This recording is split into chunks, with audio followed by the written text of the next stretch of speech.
काम से लौट के आने के बाद सबसे पहले बीवी जो काम करती है वो किचन में जाती है और अपने पति के लिए कॉफी बनाकर लाती है और कहती है कि तुमने पूरे दिन बहुत मेहनत किया है, ये लो कॉफी और चैन से बैठो और आराम करो।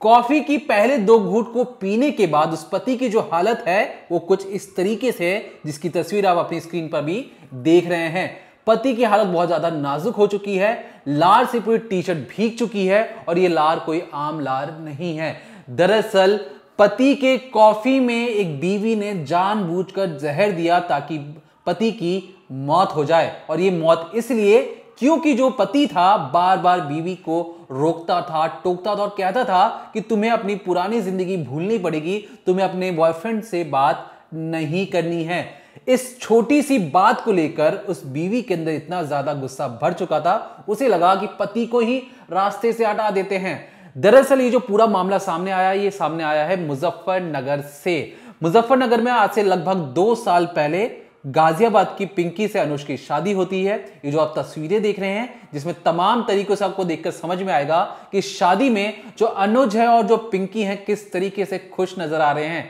अनुज और पिंकी एक दूसरे से नाचते हुए नजर आ रहे हैं, एक दूसरे को चूमते हुए नजर भी आ रहे हैं, और शादी के इस माहौल में जो पिंकी है बहुत ज्यादा खुश नजर आ रही है। अब यहां पर गौर करने वाली बात यह कि जिस तरीके से जो खुशी वाली जो तस्वीरें आपको दिखाई दे रही है, उसके पर्दे के पीछे की कहानी कुछ बहुत ज्यादा डरावनी है। दरअसल जब पिंकी, गाजियाबाद की रहने वाली पिंकी और मुजफ्फरनगर के रहने वाले अनुज की जब शादी होती है, जब ये शादी करके आते तो लगभग 2 से 3 महीने तो सब कुछ बढ़िया चलता है। लेकिन धीरे धीरे जब भी जो अनुज था वो, क्योंकि अस्पताल में रिसेप्शनिस्ट के तौर पे काम किया करता था, वो अस्पताल में काम करने के लिए निकल जाता। यहां पर जो घर पर जो पिंकी रहती थी वो अपनी आदतों से मजबूर अपने बॉयफ्रेंड से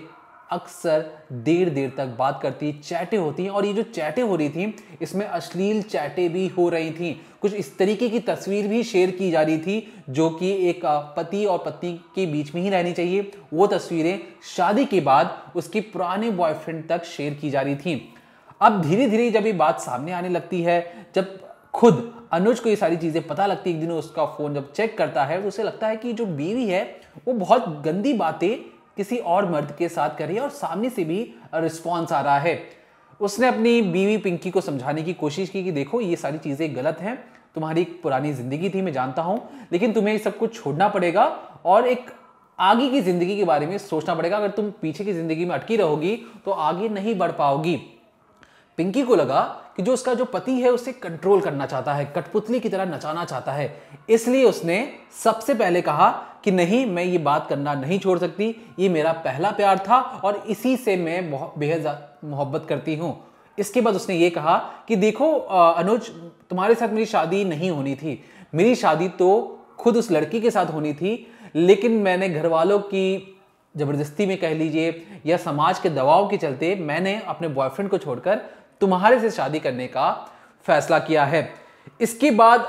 अगले 1 से 1.5 महीने, शादी के 2 से 3 महीने बाद जब पहली बार पता लगता है अनुज को, तो अगले 1.5 से 2 महीने लगातार घर में झगड़े हो रहे थे और इस चीज की जानकारी खुद घर वालों तक को पता लग जाती है, पिता को पता लगती है, माँ को पता लगती है, दोनों जो बहनें हैं उन तक भी खबरें जाती हैं कि जो नई दुल्हन आई है उसकी चाल चलन बिल्कुल ठीक नहीं है। अब शादी की तस्वीरों को देखकर तो कहीं से भी ऐसा नहीं लग रहा था कि जो दुल्हन है वो शादी के लिए नहीं करना चाहती या शादी से नाखुश थी। अब इसके बाद होता क्या है, ये रोज रोज के रोक टोक से परेशान होकर अपने मायके चली जाती है। मायके जाने के बाद ये जो पिंकी है अपने बॉयफ्रेंड से मिलती है, बातचीत करती है, और यहां पर जो अनुज था, अनुज ने फैसला कर लिया था कि ठीक है,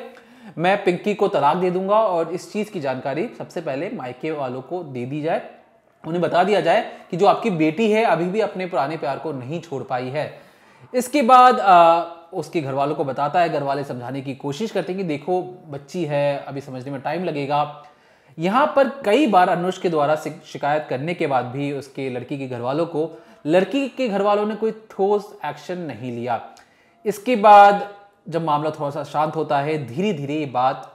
जब घर वाले कोई एक्शन नहीं ले रहे थे, तो जो अनुज है वो महिला आयोग में जाकर शिकायत दर्ज करवाता है और कहता है कि देखिए जो मेरी बीवी है उसका जो चाल चलन है बिल्कुल ठीक नहीं है और वो तलाक देने को भी राजी नहीं है। इसके बाद जैसी महिला आयोग में ये सारी चीजें जाती हैं तो अचानक से वो एक रोज वापस आ जाती है अपने ससुराल पिंकी। पिंकी कुछ दिन रहती है, फिर दोबारा अपने मायके चली जाती है क्योंकि उसे अपने बॉयफ्रेंड को बहुत ज़्यादा मिस कर रही थी। कहानी में तब तब्दील होता है जब महिला आयोग हस्बैंड वाइफ दोनों को बुलाता है और कहता है कि चलिए जो आपकी दिक्कतें हैं बैठ के सुलझाते हैं और समझते हैं कि आपकी साथ दिक्कतें क्या हैं। तब पहली बार जो दुल्हन है पिंकी ये कहती है कि ठीक है, मेरी जो शादी हो चुकी है, मैं जिंदगी में बहुत आगे निकल चुकी हूँ, अब पीछे मुड़कर देखने का कोई फायदा नहीं, मैं अपने हस्बैंड के साथ ही रहना चाहती हूँ। अब पहली बार जो अनुज को लगा कि अब तक जो उसकी जिंदगी थी वो पीछे वाली पास्ट लाइफ थी, अब जब बीवी ने सबके सामने मान लिया है कि वो मेरे साथ रहना चाहती है तो चलो एक और मौका देकर देखते हैं। तो महिला आयोग के दबाव के चलते या आसपास जितने लोग खड़े थे उन सब के दबाव के चलते ये जो पिंकी है दोबारा अपने ससुराल आती है। इसके बाद सबसे पहले आकर क्या कहती है अपने सास को कहती है कि देखो मैं खास मकसद से आपके घर में आई हूं। याद रखिए जब उसने कॉफी में जहर मिलाया उससे लगभग 3 से 4 दिन पहले का ये वाक्य है और अपनी सास से कहती है कि मैं खास मकसद से आपके घर में आई हूं। सास पूछती क्या मकसद है जरा बताओ, तो इस पर पिंकी कोई जवाब नहीं देती। वो कहती है कि जो होगा देख लेना और समझ लेना, कुछ अच्छा तो नहीं होगा। इसके बाद 2 से 3 दिन बीतते हैं। परिवार को लगता है कि शायद जो नई दुल्हन है वो तंग आ चुकी हो या परेशान हो, गुस्से में उसने ऐसी चीजें कह दी हो, लेकिन दुल्हन अब घर तो आई है, अब फिर से इनमें प्यार हो सकता है। बावजूद इसके एक दिन जब अनुज अस्पताल से काम कर लौटता है और देर शाम जब रात के 10:30 बजे थे, ये कॉफी लाकर रखती है टेबल पर, कहती है कि तुम तो थक गए होगे और थकावट को दूर करने के लिए कॉफी सबसे बेहतरीन उपाय है। कॉफी पीने के बाद ये जो अनुज है उसकी हालत बिगड़ती है, वो वोमिटिंग करता है, कई उल्टियां करने के बाद उसे अस्पताल लेके जाया जाता है। ये जो तस्वीरें आप देख रहे हैं इस वक्त भी अनुज अस्पताल में भर्ती है, जूझ रहा है अपनी जिंदगी और जो मौत के बीच में झूल भी रहा है और कोस रहा है अपने आप को कि मैंने उस लड़की को पहले क्यों नहीं छोड़ा। अगर परिवार वालों की बात कहें तो परिवार वाले भी कहना है कि देखिए हमें तो लगा था लड़की अब संभल चुकी है, वो एक नई जिंदगी की शुरुआत करना चाहती है, इसलिए हमने उसे मौका दिया था। लेकिन जिस तरीके का ये जो काम था और जिस तरीके से दुल्हन ने आकर कहा कि मैं खास मकसद से आई हूं क्योंकि महिला आयोग ने दबाव बनाया था, इसलिए वो उस घर में जाती है और जाने के 3 से 4 दिन या कहें 72 घंटे बीतने के बाद ही वो अपने पति को मौत के घाट उतारने का प्लान बना चुकी थी। और इसलिए क्योंकि जो पति था, अगर मान लीजिए शादी सक्सेसफुल रहती, अगर पिंकी को बात करने की इजाजत दे दी जाती उसके पति द्वारा और कहता कि ठीक है तुम मेरी बीवी हो लेकिन तुम अपने बॉयफ्रेंड से भी बातचीत कर सकती हो, तो ये जो रिश्ता था जो पिंकी को मंजूर था। लेकिन जब रोका टोकी हुई तो पिंकी को ये बात बुरी लग जाती है। तो आप सोचिए कि ये जो समाज है ये किस ओर जा रहा है, जहां पर जबरदस्ती एक लड़की जानबूझकर 2 मर्दों की जिंदगी बर्बाद कर रही है। अपनी जिंदगी उसने बर्बाद की ही। पुलिस का कहना है कि जांच तो की ही जा रही है और इस पर सख्त से सख्त कार्रवाई भी की जाएगी पिंकी पर, क्योंकि पिंकी ने बिल्कुल प्लानिंग के साथ साजिशन अपने पति को मारने की कोशिश की है, तो अटेम्प्ट टू मर्डर का चार्जेस लगेंगे ही और धोखाधड़ी का जो मामला है वो भी अलग से मैडम पर लगेगा। तो फिलहाल इस पूरे मामले में जो भी नए अपडेट्स होंगे हम कोशिश करेंगे क्राइम तक पर आपको पहुंचाने के लिए। तब तक देखते रहिए क्राइम तक।